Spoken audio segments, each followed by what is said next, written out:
Mister perfectionist খ্যাত Aamir Khan 14 March 2025 সালে 60 বছরে পা দিয়েছেন। বলিউডের এই তারকা জীবনের নানা উত্থান পতন পার করলেও নতুন করে প্রেমে পড়তে কখনো পিছু পা হননি। 60 বছর বয়সেও সেই ধারা বজায় রেখেছেন তিনি। এবার প্রেমে মজেছেন 25 বছরের পুরনো বান্ধবী গৌরী পার্টিনের সঙ্গে।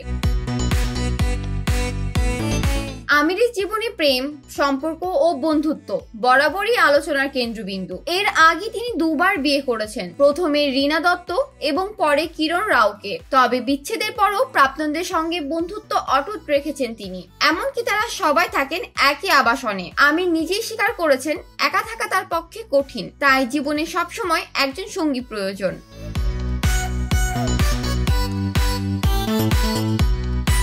নতুন প্রেমিকা গৌরীর সঙ্গে আমিরের সম্পর্কের বয়স প্রায় 18 মাস। তারা একসঙ্গে থাকা শুরুও করেছেন। গৌরী বর্তমানে আমিরের প্রযোজনা সংস্থাতেই কর্মরত।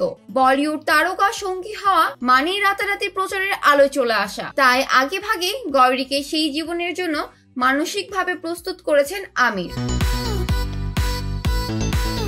তবে কি এবার তৃতীয়বারের জন্য বিয়ের পিড়িতে বসতে চলেছেন আমির? এই প্রশ্নই ঘুরপাক খাচ্ছে সবার মনে, যদিও অভিনেতা এখনো এই ব্যাপারে নিশ্চিত নন।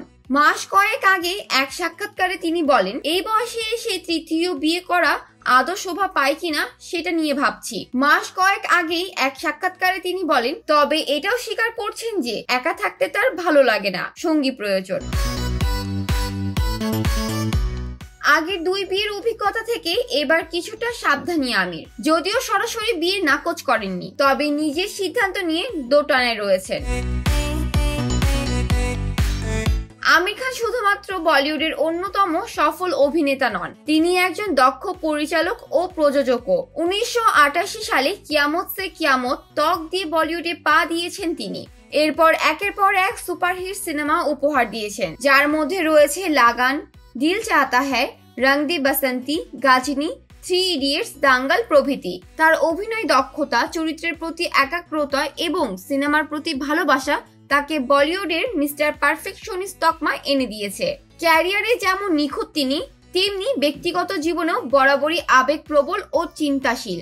এখন দেখার বিষয় আমির খান তার নতুন প্রেমকে কি পরিণতি দেন, সময়ই দিবে সেই উত্তর। জান্নাতুল ফেরদৌস, শোবিজ 24, ঢাকা।